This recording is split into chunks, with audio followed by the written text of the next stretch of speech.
Could Elon Musk's Starlink, that vital communication lifeline, actually be silenced in a major conflict? After Starlink brilliantly restored communications in Ukraine despite Russia's jamming, it sent shockwaves through militaries worldwide, especially in Beijing. China's People's Liberation Army now faces a huge challenge: how to achieve electromagnetic dominance against thousands of resilient, adaptive satellites, particularly concerning a potential campaign over Taiwan. Now, Chinese scientists have released a groundbreaking simulation. Their detailed analysis suggests that jamming Starlink across an area the size of Taiwan is technically feasible. But here's the massive catch: it would require an incredibly huge operation, needing over 1,000 specialized drones. This study offers the most public insight yet into the extreme scale of electronic warfare required to counter such a network. What's your take on these findings?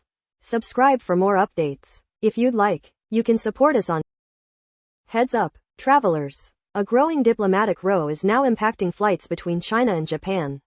Chinese airlines are canceling flights on 12 routes to Japan, including popular tourist destinations like Kyoto and Osaka. This comes amid rising political tensions between Beijing and Tokyo. Major carriers like Air China and China Eastern have already pulled many of these flights, affecting hundreds of thousands of bookings. While about 15 of flights are currently suspended, analysts predict this number could rise, especially impacting young travelers planning New Year's trips. These cancellations, which have just started, might even last until March. If you have travel plans, keep a close eye on updates. What's your take on this situation? If you'd like, you can support us on Taiwan is gearing up for a potential conflict, announcing it will be combat-ready by 2027.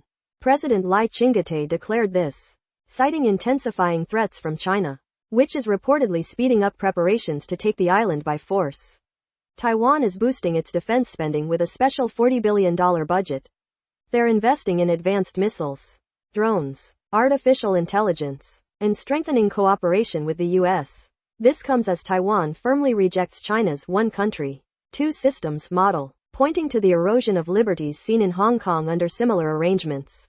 President Lai warns that any compromise in the face of aggression will only lead to war, stating the biggest threat is giving up, not military action itself. While the U.S. opposes any use of force, its stance on deploying troops remains ambiguous. What's your take on this escalating situation? Subscribe for more updates. If you'd like, you can support us on President Trump has just weighed in on a leaked call that has everyone talking. A transcript surfaced showing his special envoy, Steve Witkoff, talking with Putin's aides. And Trump? He sees nothing unusual. He actually called it standard, explaining that it's a dealmaker's job to sell Ukraine to Russia. Trump emphasized that effective negotiations involve pressure and persuasion on both sides. He added that while he hasn't personally heard the recording, he considers this back-and-forth approach completely normal for reaching a deal, where each party has to give and take. What's your take on Trump's comments?